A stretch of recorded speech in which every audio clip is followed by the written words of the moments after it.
The price is way up, but like that's way up too. And they go, oh, it's a cash buyer's market.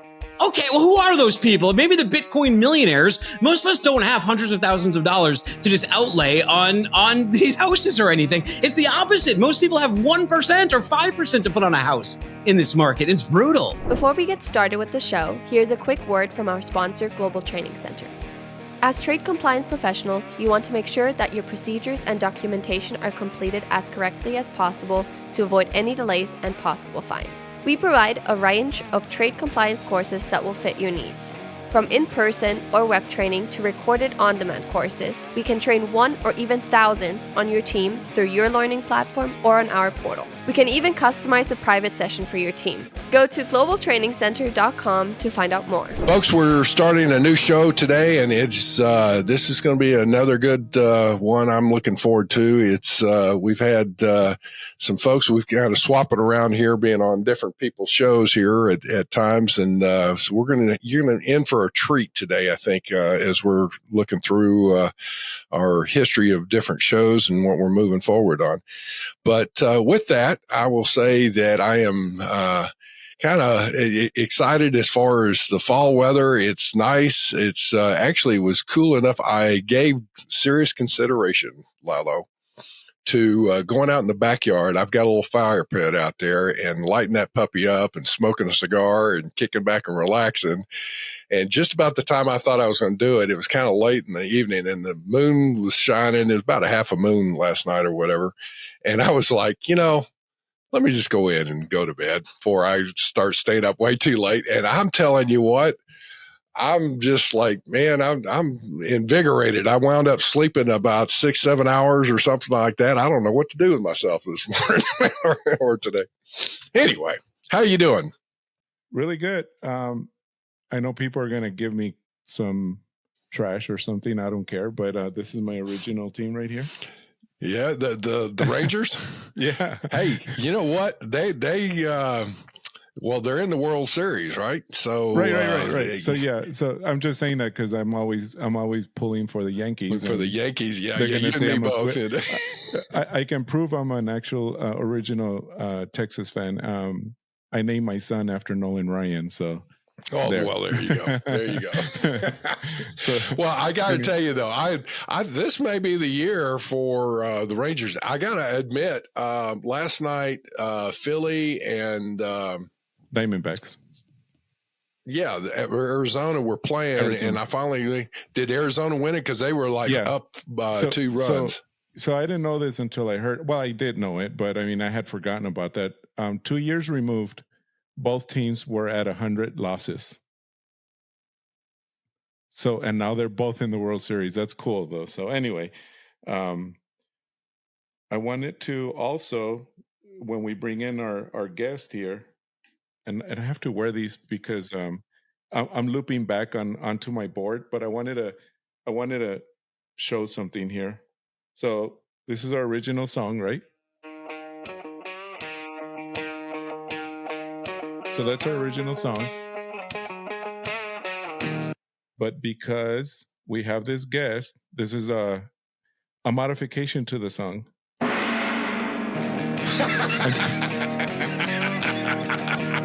And then, wait.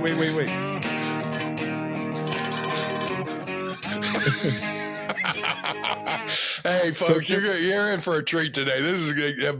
Bring on our guest, Lalo. You're going to love this. This is good. Yes. I love that. So we have Timothy Dooner, also known as Dooner or Tim or Timothy, however you want to call him, from What the Truck, and he's from Freight Waves.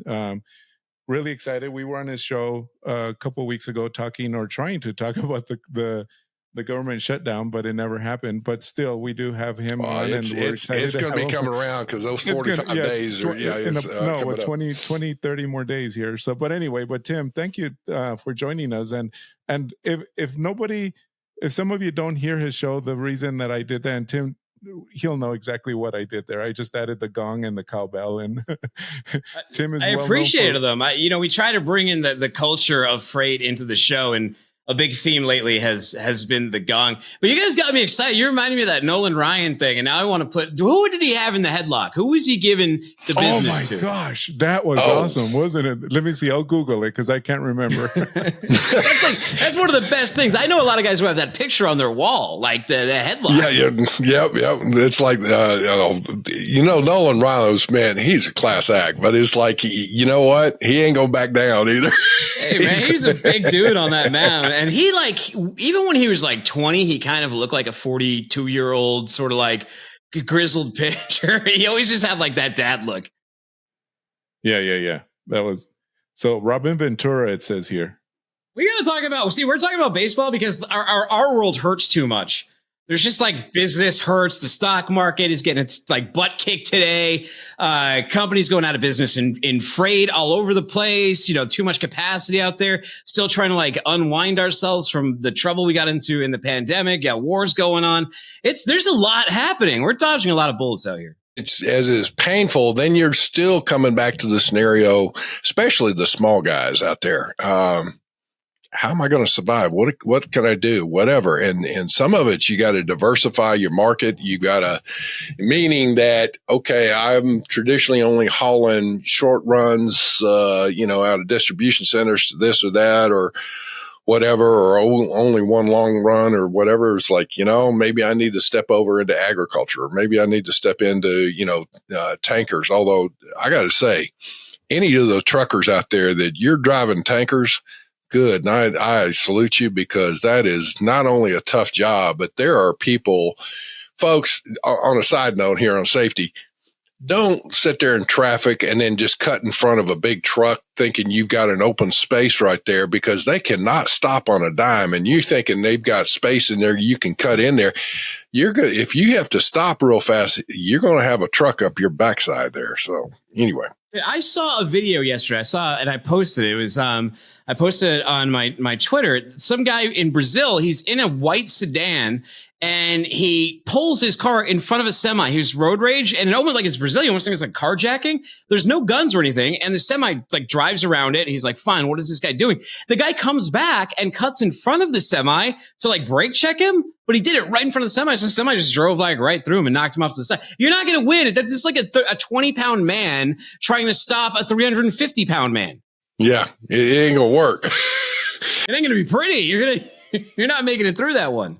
Well, the one thing in today's world, there's so many truckers now, it's almost standard equipment is to have the dash cams, and you even have to have them on the side so you can catch some of the stuff where these people are doing it. And finally, it looks like the police are really cracking down on some of these people that are trying to brake check folks and whatnot, which is a good thing. But there's still folks that'll get hurt. And a tanker, that liquid in there moving around, they can stop, and you think you've got it under control, and that liquid will move back and then come through and slosh again, and will just literally flip them or shove them or whatever. So I always try and give them a lot of respect. But hey, folks, what we've got is Dooner has it's a live broadcast podcast, I guess, right, isn't it? And you do it 3 days a week, right?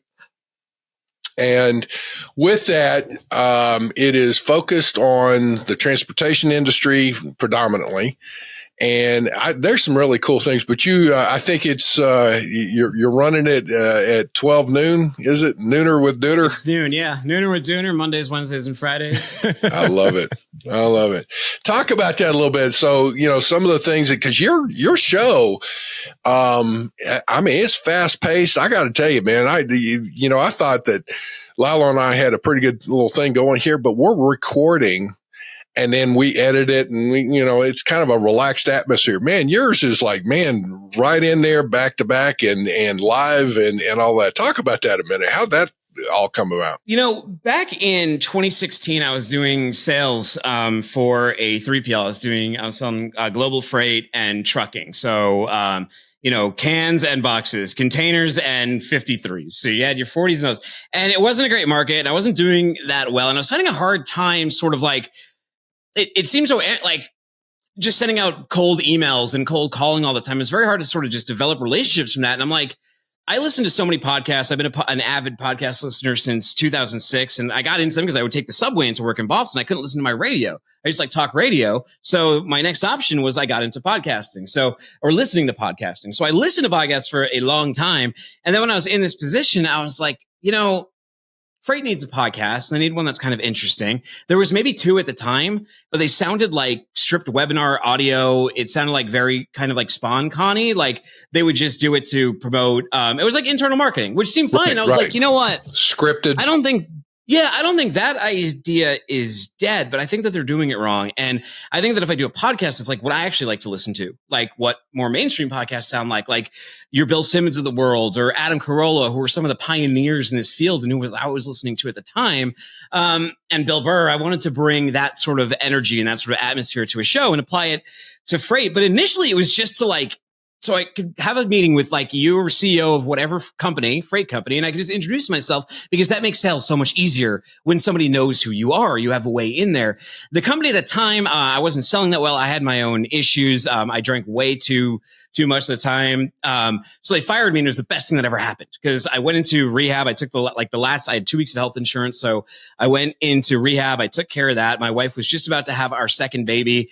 And then we have the kid and I have some time to hang out with him. And then it's January of 2017. I'm like, what am I going to do? And then my therapist was like, why don't you just do that? You said you want to start a podcast and these are your issues at the job and all that stuff. And they're like, well, what's stopping you? You have all the free time in the world. And I called up my buddy Ryan, who I talked about it before. And I was like, let's start doing it. And to me at the time, I was like, this would get me a job in marketing or could get me at least a job. It could be like a living resume. Yep. You get you some exposure. Somebody say, hey, we like what this guy's saying or whatever. Let's get him on board. Yeah. Yeah, I didn't dream it would lead to being a professional podcaster or a media company. I just thought that this would give me marketing experience so I could get a marketing job at a 3PL. I had a non-compete. I couldn't go back into sales. Sales hadn't been good for my mental health in a bad market. I didn't want to go back to sales. So I started doing the show and, it got traction really quickly because I think the idea of having more of the conversations you'd have instead of on the conference stage, what you'd have in the hallway at a conference was kind of what people wanted to hear. There's nobody doing it.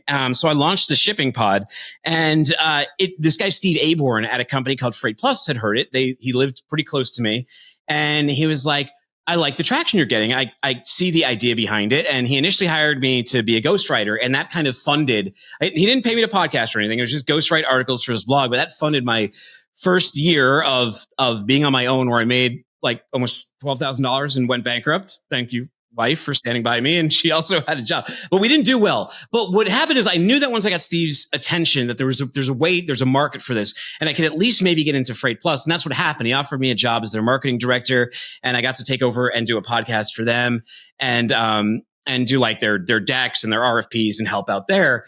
Because prior to this, before I got into sales, I had all this operational experience from working at FedEx Trade Networks and global trade. I was doing imports and exports for Reebok footwear, one of the most annoying things on earth to classify. And then I switched into duty drawback. But sales was it just didn't work out for me. Got into this podcast thing. I saw Craig Fuller from FreightWaves. When I was ghostwriting, I had to Google freight news, supply chain technology. And I kept seeing this company, FreightWaves, showing up near the top for all these newsletters I had to write for Freight Plus. And I'm like, I like the look of it. And then they had this conference, Market Waves. I didn't go to it, but I saw it. And it looked more like the marketing conferences I went to than the freight conferences. When there were people on stage, there weren't bright lights. They would actually turn the lights off and have lighting and it would ambience and it looked cool and it looked way more energetic. So Craig was out promoting these things called Freight Futures. And I'm like, I bet I can get him as a guest. He wants to bring some exposure on this. I can see him talking all the time. So I interview him.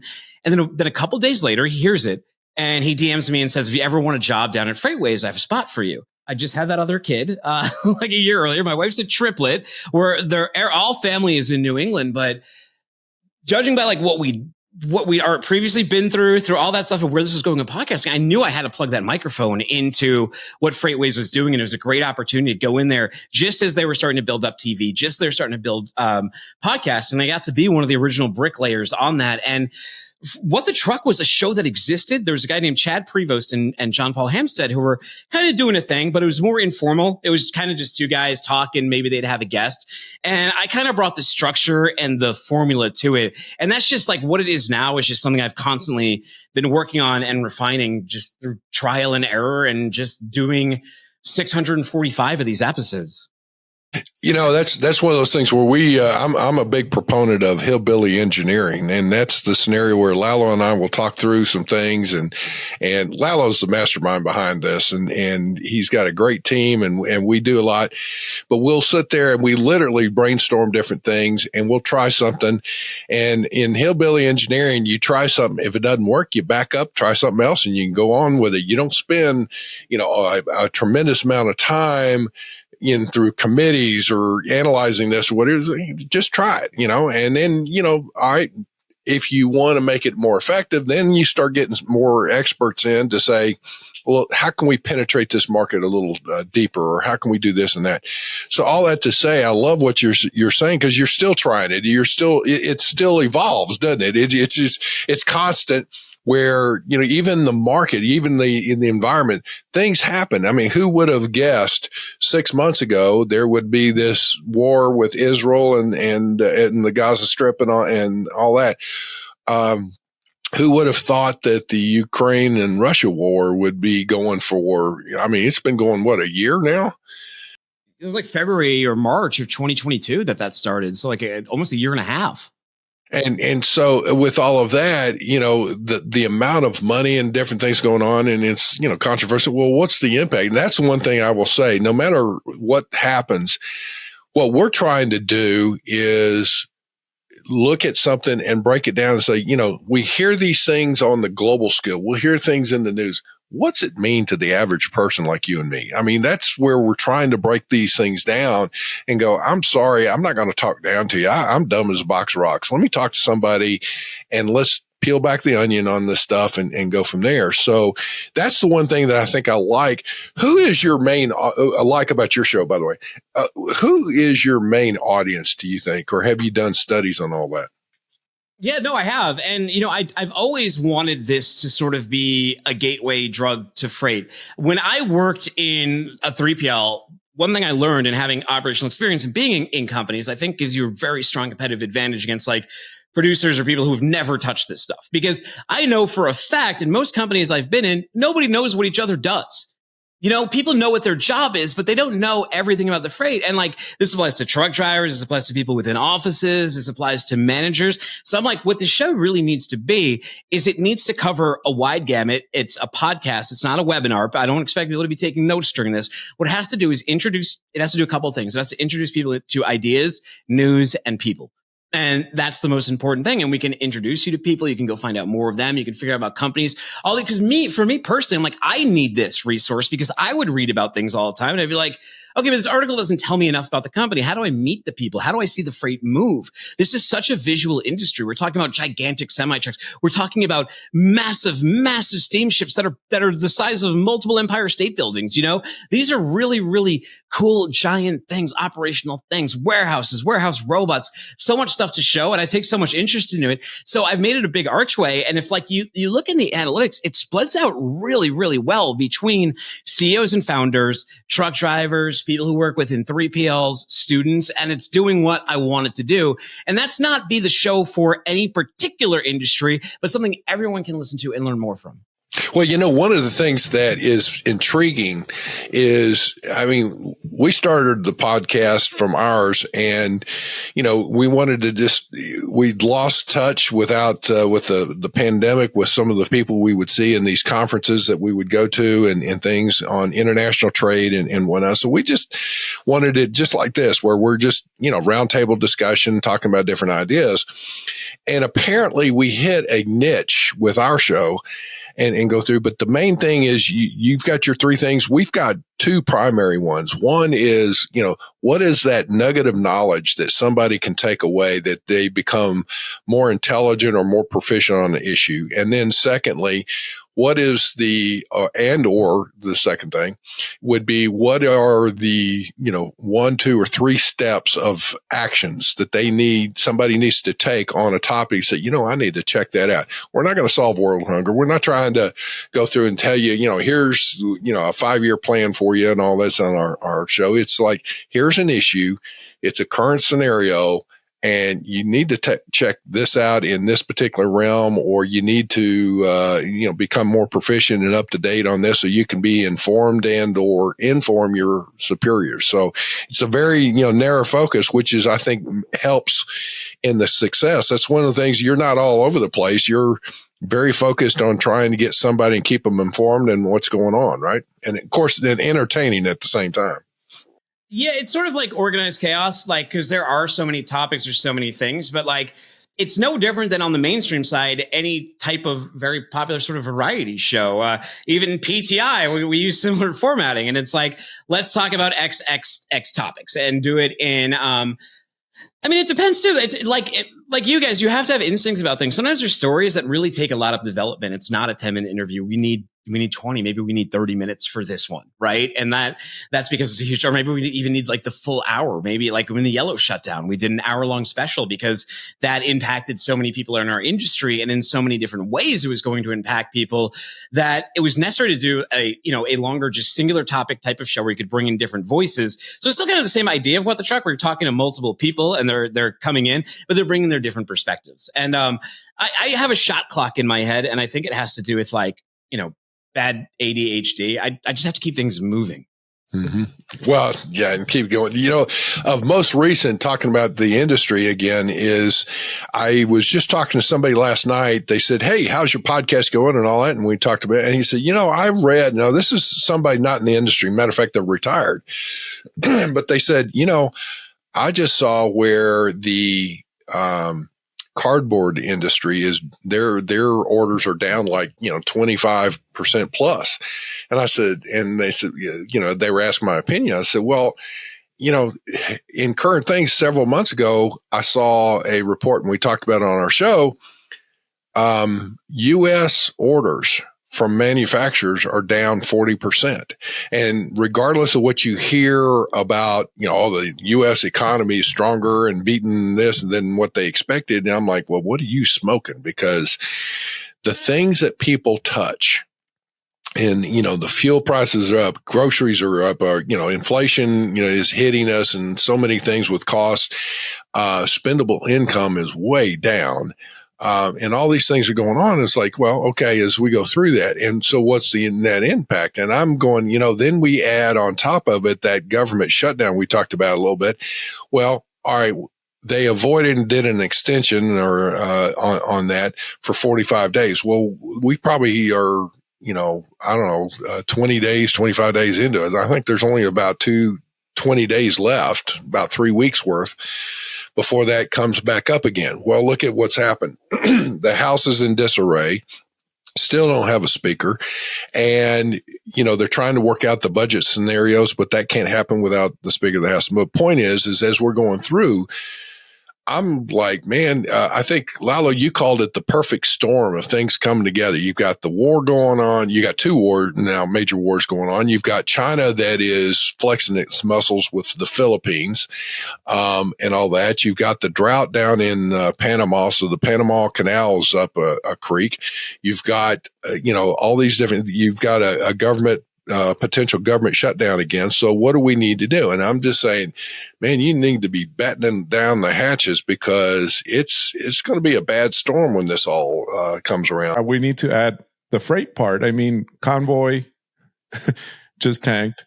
And then Yellow, and then what is it that I was also reading the other day on our buddies over at Flexport? Also, yeah, they've had a lot of cuts. Yeah. Well, it's funny you mentioned, because there's two, freight is like a big side of it, and freight demand has been killed, and the venture capital market has realized they probably didn't make the best investments too within freight. Hugely venture-backed companies, unicorn companies like Flexport, for example.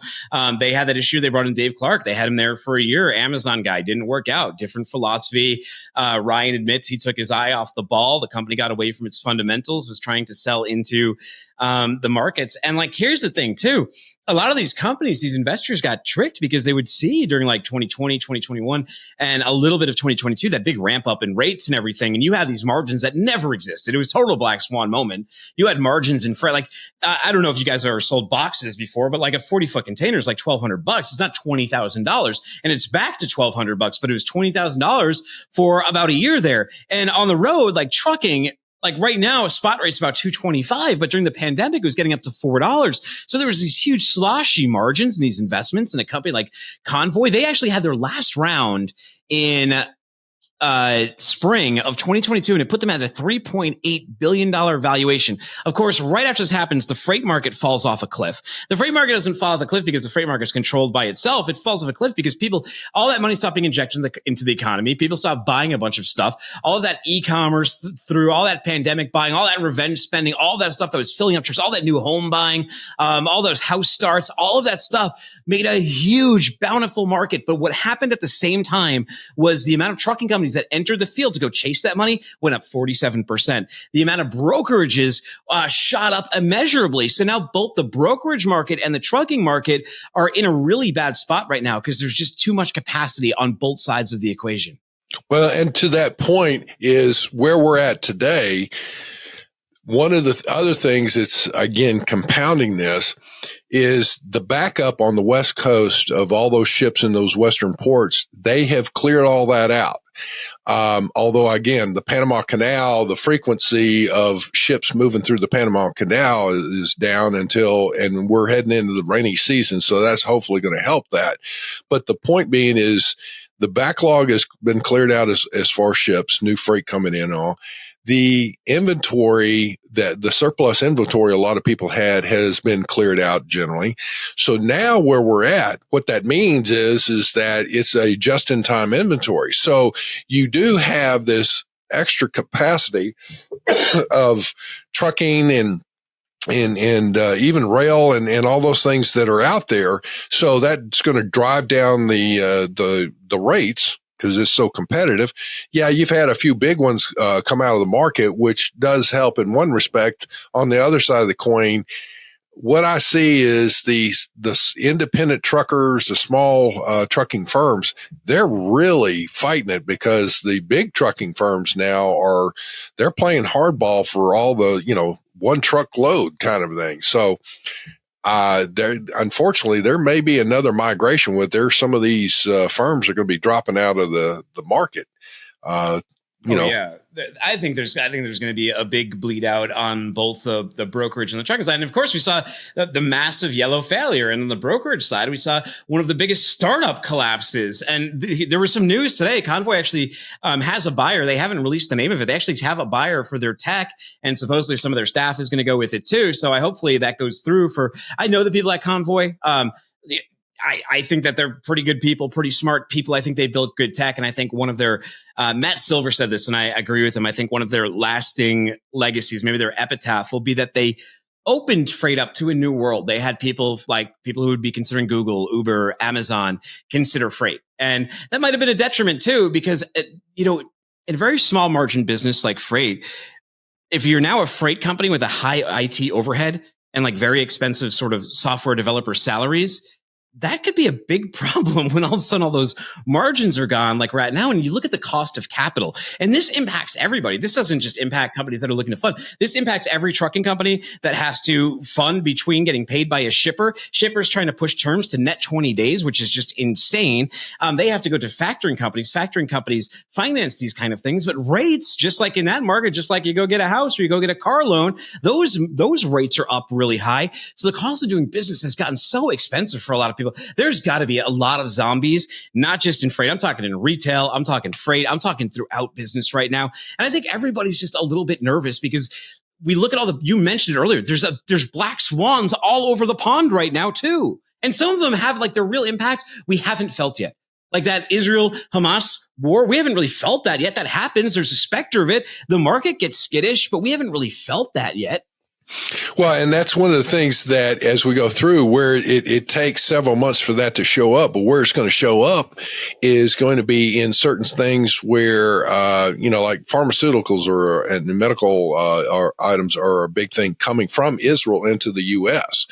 And believe it or not, diamonds are another thing that's a big product of Israel. Well, all of that supply chain is disrupted. Well, where does that go? Well, you got to have some of those products for, the jewelry making, for the medical and all that. Well, if they're short, where do you go? You start looking for other things, and either you're out or you find another source.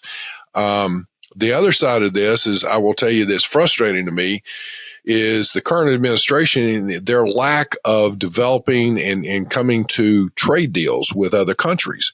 Well, for the first time in history, I may have mentioned this on your show, for the first time in modern history, the U.S. is no longer the largest exporter of grains out there. Brazil has usurped us, and they have developed, these trade deals with different countries. That's fine. But the problem is, the difference is like, well, U.S. gets back on track with things. The problem is that you've lost a customer, and to get them back, they're like, no, I'm fine with Brazil, and taking all the grains. So you've got to work harder for that. Well, who does that affect? It affects the farmer. It affects, again, transportation and trying to get the product to market. So those are the kinds of things that when people are, I have to say it comes back around when who you vote for, what they're looking for, those kinds of things. Unfortunately, the politics in today's world, policies make a difference. And we had one of the best economies in the history of the best economy in the history of this country. And it's been destroyed in 3 years time frame, and it's still getting worse. I mean, it's just continuing on. And what gets me is the average person out there, whether you like it or not, look at the facts. The average person out there is just hurting. And that's where I think those black swans you're talking about again, just mentioned, those are the things that are going to come and bite us again with something else. About the time we think we're getting back up, bang, here it comes again. You mentioned we can look at all these inflation reports and they can say, it's only been 3%. That none of that matters, because to me, anybody who goes into a store, I think the three categories that psychologically weigh on people more than anything when it comes to inflation is obviously groceries, because you were there at Publix. My inflation report is what that Publix receipt says. And all of a sudden, when this basket that was $50 is now $125, and you can see the Doritos, Doritos used to be $2.99. They're $6.99 now. It's ridiculous if something's not on sale or buy one, get one free. You have to be such a judicious shopper, or you need a new car right now. Maybe your car broke down 9.5% for good credit on a loan. You got to buy a house right now. Not only are the prices way up, but that's way up too. And they go, it's a cash buyer's market. Okay, well, who are those people? Maybe the Bitcoin millionaires. Most of us don't have hundreds of thousands of dollars to just outlay on these houses or anything. It's the opposite. Most people have 1% or 5% to put on a house in this market. It's brutal. Oh, and it's so frustrating. In looking at that, do you ever get any feedback on some of the things with your show when you air things that people are like, yeah, you're right on the money, or, Dooner, you're full of beans. What's going on? Oh, yeah. It's interesting because you have the other people who agree with the data, and we use a lot of charts, and we try to back up what you're saying. And whenever I do data, it's obvious, it's based on the research that the team has done and stuff that's in our data platform. But, there's competing data sites, on LinkedIn. I don't know if you guys have trolls. Well, they have a few haters, few trolls out there. There's some that if they become an annoying reply guy, I just mute them. I don't like to. I used to get more into the trolling and the arguing, and now I'll only get engaged with someone if for a strategic reason. And I think because it'll increase something for me. I won't do it emotionally at all. It has to be incredibly manipulative and incredibly planned. Otherwise, especially on LinkedIn, it's a bad look, especially in B2B, to just be getting into fights. Grown men, what are you arguing about on here? Unless it's a good argument. But I'm talking about when stuff gets petty or stupid, or someone's just trolling you for no reason. I try to avoid that stuff and instead use that same energy and that same anger to build relationships. I'm here to build. I'm here to bring things together. And if you don't want to be a part of that's fine, because there's 10 other people that will. People spend so much time getting hung up on one problem or one idiot or what. They're not even in your way. Just look a little bit this way instead. Well, with all that to say, that the one thing I guess with our challenge is we're constantly looking at it I wish we had an easier way. That's one thing about podcasts. There's not an easy way to have an active interaction with your listeners. It's going to be delayed, or you record a show and then you publish it so much later and then trying to get the feedback. So that's been a challenge for us. Whereas like your show where you're doing it live and then you have, of course, then it's recorded and people can pick it up later as well. So it's, when you're doing it live, I guess the other side of that is, have you ever had any situations where, I'm sure you have, where you go like, it's live, oops, something went wrong, or you've had to recover?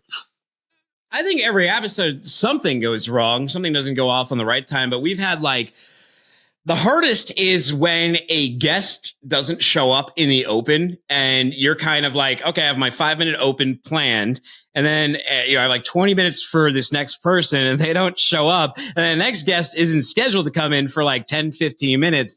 And you just kind of, because I host solo, so you got to kind of riff and figure out what to do in those situations. But at the same time, I think the nice thing about podcasts versus a real network TV show is we're expected to break the fourth wall. We're expected to talk to the audience. If something goes wrong, it's part of the show. Now, okay, we're just going to run with it and we'll go what's next. And if worst comes to worst, what's going to happen? I can talk about anything. If I had nothing prepared, I can go to freightways.com and grab a headline and we can talk about it. I mean, you have to make it work. It's not ideal, but when those situations happen, the hard stuff is you can't put the toothpaste back in the tube. So sometimes if your dumb mouth says something, you can't really control that. Fortunately, for 600 or so episodes, a lot of hours, I've had a live mic in front of me and I understand what happens when you light the wick, and you got to be careful and you got to understand what you're saying. And, they trust me and I try not to break that trust. And I also I do some shows, they try to be edgy and and swear or be really off color. I make sure the swears are, I want you to be able to put this on in your office or to put it on with your kids. It's still adult conversation. My kids listen to my show. I want them to be able to. So if there's swears, they're getting beeped out. They one might slip through here and there. Sometimes you got the Chicago guys, they come on, with their filthy mouths. I love you guys in Chicago. But sometimes they got a mouth on them, some of them street cats. But other than that, it works out fine. And what it actually has done, and what I love about live is I used to spend so much time obsessing about editing. And I would do one show a week and then I would edit it and I'd put it out the next day and I'd spend 6 hours editing and taking out every little small imperfection and nuance. And I'd just craft it and I'd sit there and I'd just whittle it away. So many hours. Now I go live. Now all my focus instead, all that time is on clipping the show, marketing the show, connecting with the guests, giving the show back to them, connecting with the audience, and just making sure that the formula that we have for the promotional formula is followed afterwards. Because I think the mistake some people make is they think the podcast is the work. This part's the record part. This is the easiest part that you'll ever do. The easiest part is just talking to some people. The hard part is getting people to listen to you, let you know you exist. And importantly, if you want to be professional, if you're a professional, you live off of it, to also be a place that they feel comfortable sponsoring.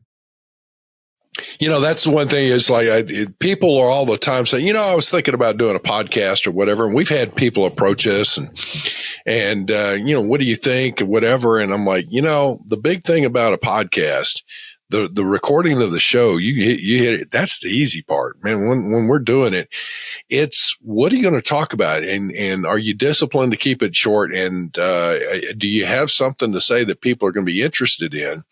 But then you're lining up your guest and then you're trying to do the publishing and you're trying to promote the thing and then all those kinds of things. There is a tremendous amount of time spent. And that's where a lot of people will launch it. And then, it doesn't even make it a year or something like that. So, I mean, I got to give credit in this. And you mentioned your staff, Lalo and his team are phenomenal. We've got some great editors. We've got some good promoters. We got all that kind of stuff in behind it. So what about you? You've got, a couple of different editors or producers or whatever. What is about your show? What do you got to support you? So I'm the main producer, and I like it that way. I want to control what content is on there. I want to control the relationship between guests. As you guys know, I reach out to you directly. I don't want someone else doing that for me, because the whole reason I started podcasts to begin with was a Trojan horse to meet people. As a networking accelerator, so I can meet people. I will never give that away. I will never give the guest booking away, because I want that, and it's worked. One of the biggest accelerators I had is I brought on this guy, Justin Martin, former truck driver, which is super helpful in my space, because you can bring in, I've worked with other editors, but they don't know the material.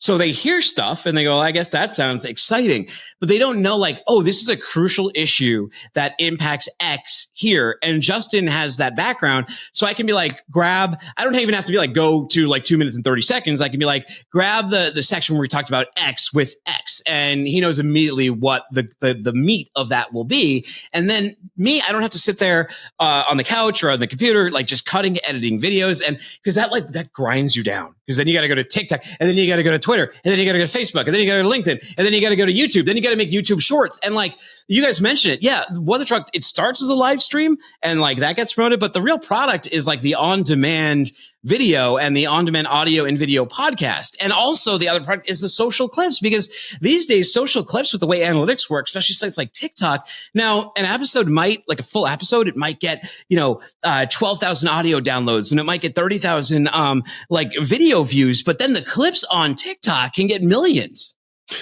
That's the thing that's so phenomenal. I am blown away with the way social media is, expanded. The only other unfortunate about that is there are now 2 generations that are down to sound bites. They live their lives and they'll get information off of soundbite, and it's like, man, there's a lot to this topic, and you're only looking at maybe a headline or a soundbite or something, and you're making your assumptions or taking action based on a soundbite. Check your article out and listen to it, or get into the details. So we had a great team too. So we built a studio twice. The first time we built the studio at Freightways, we had this like Epcot Imagineer. I don't know who hired him. For some reason, this Epcot Imagineer came in and he painted it like all blue with these fake bricks, and it looked terrible. So we had to like tear the whole studio down and rebuild the whole thing. And now it's really nice. And we have like 5 or 6 guys in there who run everything, and they do all the guest chat. They'll do all the stuff that like it would be impossible to do with the truck with one person. So it's very, very valuable to have that team behind you. And people always go like, well, why don't you go and like, people know Dooner brand. Like, why don't you just go do it on your own? And I'm like, you don't get it. You don't get it. Like, A, I like Freightways. B, I have stock in the company. I'm part owner. C, they allow me to scale faster than my competition does. There's other shows that come out all the time that want to grow and get big, and they do a great job. But I have a machine behind me, and I use that machine. And you originally started like in a little like sound booth, didn't you? Weren't you all like, yeah, you were in a sound booth, and then didn't you all also have a pandemic got rid of that? I hated that thing. It was so hot in there. We used to call it the hot yoga studio, and I hated the sound because it was nice to get other sound out, but it was so dead. It was like the deadest room I've ever been in my life. It gave no reverb, no vibrato to your voice, and I'm like, well, that kind of sounds like really, really AM. And then, but y'all were on Sirius for a little bit, weren't you? I used to host Sirius for a while. That was just a different show I did. I did our Saturday show on Sirius, which I really enjoyed. The one thing I do miss in podcasts and I loved on radio is, and you mentioned that earlier, is like that instant feedback. People could call in and you could have like some truck driver like driving down the road, like yell at you and tell you you're an idiot or tell you some crazy story. And that was always great too, especially the days where you're bored of the news. Like there are times when like nothing's really happened, that like everything sucks, the market, but nothing's happened yet. And it's like, how many days in a row could I go on here and depress everybody with like how bad the freight market is? So like you love when like anything but freight at the moment, call in and like tell me your crazy like truck stop story. Yeah, there you go. I love it. I will say, when we go out to conferences, we have in this international compliance and transportation and all that, we have a lot of different trade associations that want us to come to their show or to their conference. And we will interview some folks and whatnot. And we're working on a scenario where we'll do some live broadcasting from there or do a show from there.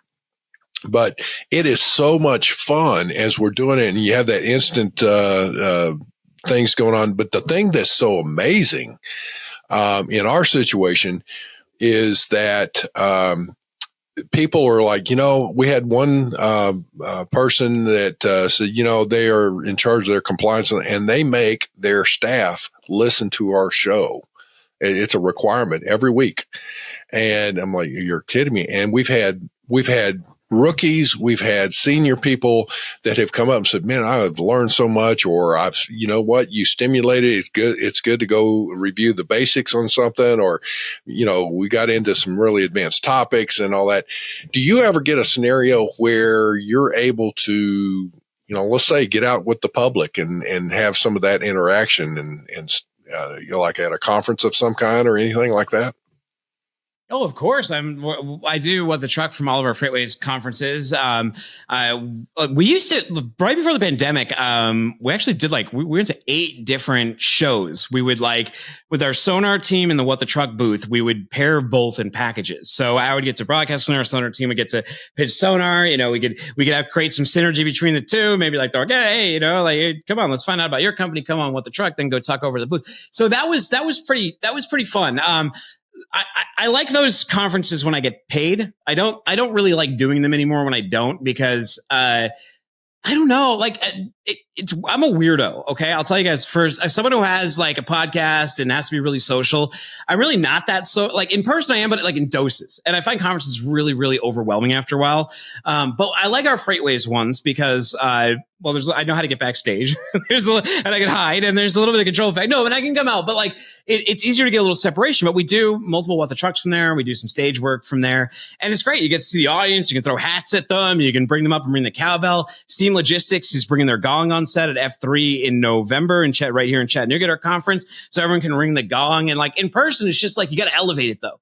Because I'm people see this online thing, and I realize that a lot of them are people who have heard it and hear, and you guys probably know this too. You're running someone at conferences, and they know you a lot more well than you know them, obviously, because they're I listen to the show and they know this, and you're it gives me anxiety sometimes though, because I'm damn, I don't usually before a guest call, I'd have time to research you a little bit, and I'd know a little bit about what you're about. And now I feel I don't know anything, and all this stuff. And I feel it's very asymmetrical. It's you've opened up the kimono on the show, and they you're yeah, I remember, don't you? I'm oh man, they got a good memory. Oh. But I got to say, it was really surreal. Our first conference that we happened to go to was in Dallas. And in Grapevine, actually. And Lila